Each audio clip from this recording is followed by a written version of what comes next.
Sobat Kairos yang dikasihi Tuhan Yesus Kristus, firman Tuhan yang menjadi renungan bagi kita saat ini tertulis dalam Injil Yohanes pasal 5 ayat 25. Aku berkata kepadamu, sesungguhnya saatnya akan tiba dan sudah tiba, bahwa orang-orang mati akan mendengar suara Anak Allah dan mereka yang mendengarnya akan hidup. Sobat Kairos yang terkasih, dalam kehidupan ada momen-momen ketika kita merasa mati. Bukan secara fisik, tetapi secara rohani. Ketika hati terasa hampa, harapan memudar, dan jiwa terasa jauh dari Tuhan. Ayat ini adalah pengingat bahwa dalam situasi paling gelap sekalipun, suara Tuhan selalu ada menawarkan kehidupan yang sejati. Yesus berbicara tentang kuasanya untuk membangkitkan orang mati, baik secara fisik maupun rohani.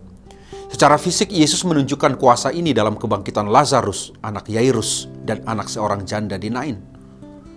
Kuasa ini adalah tanda bahwa Yesus adalah sumber kehidupan sejati.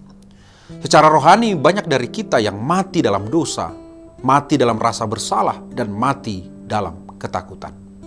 Suara Anak Allah datang untuk memanggil kita keluar dari kegelapan menuju terang. Bayangkan seorang yang tenggelam di lautan, hanya satu suara, hanya satu tali yang dapat menyelamatkannya. Begitu pula suara Anak Allah yang memanggil kita adalah tali penyelamat dari kehancuran dosa. Tidak ada satupun fasilitas di dunia ini yang akan bisa menyelamatkan kita dari kuasa dosa dan maut, kecuali yang mempunyai hidup itu sendiri, Tuhan kita. Sobat Kairos yang dikasihi Tuhan Yesus Kristus, tidak semua orang yang mendengar akan hidup. Ada tindakan aktif dari pihak kita untuk merespon suara itu. Mendengar artinya mendengarkan dengan hati yang terbuka dan siap menerima kebenaran. Dan siapa yang mendengar itu akan beroleh hidup yang merujuk pada kehidupan baru dalam Kristus, di mana kita meninggalkan dosa dan berjalan dalam terangnya.